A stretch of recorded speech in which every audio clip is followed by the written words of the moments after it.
Hi, I'm Matt Gray, candidate for State Assembly for the Greater Sacramento Area, District 5. I'm out in the community talking to the people who really matter, the individuals, the small business owners, and the professionals, not the special interests. Hello everyone, I'm Brenda Boles. I'm a local artist here in Sacramento, and we are at my studio now at the Art Foundry on 10th and R, right next to the Fox and Goose restaurant. And I'm very fortunate, with me today is Matt Gray, who is running for Assembly for the 5th District. And I'm going to ask him a question and he's going to respond. Matt, I know that you are a family man and that you have high values and that you want safety for all of us, your family and the community. I have some thoughts about the penal system because it seems really not to be working effectively, and it's definitely costing the taxpayers too much money. I was wondering what your thoughts are on it, because there's one case that stands out in mind because it's been in the newspaper lately about a man who was in prison for 20 years because he molested somebody. He finally got paroled out and was out only 19 days, which is less than 3 weeks, and reoffended.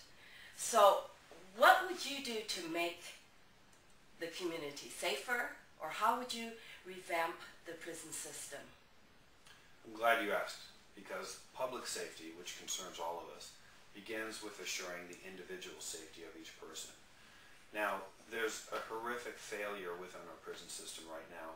We stack people up, we warehouse them for a long period of time, and we provide almost no rehabilitative services at all.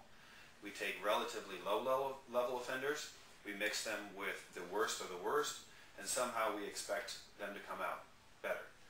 98% or thereabouts of our inmates will eventually come out into our communities. They will live around us, they will work around us, they will shop at the same stores.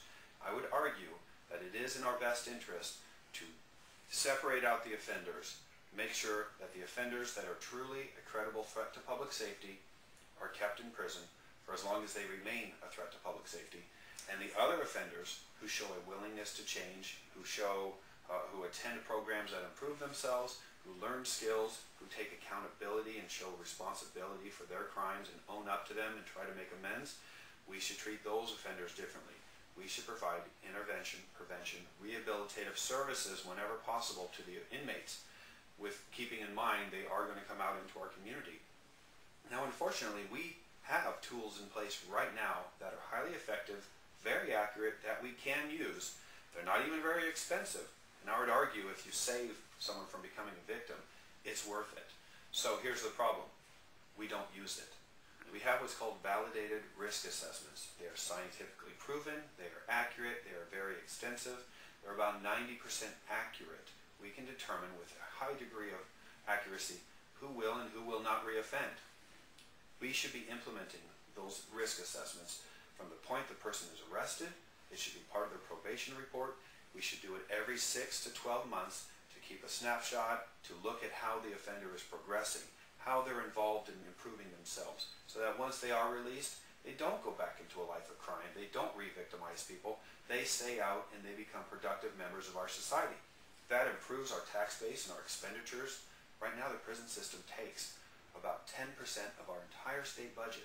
We now spend more on prisons than we do on most educational institutions. So, why not use the tools that we have? We need to start separating out the inmates, tracking them to improve themselves, making room in our prison system so that we can keep the truly dangerous and releasing the ones who aren't a credible threat to public safety. That's what we need to do. And until we start doing it, we will continue to have one of the world's most expensive and highest failure rates for our inmates. California's inmates fail to rehabilitate at a rate of between 70 and 79%. Almost 4 out of every offender that comes out fails their parole, and most of them go right back inside. It's a system that is horribly failed. It's a system that we cannot afford as taxpayers, and it's a system that does not improve public safety.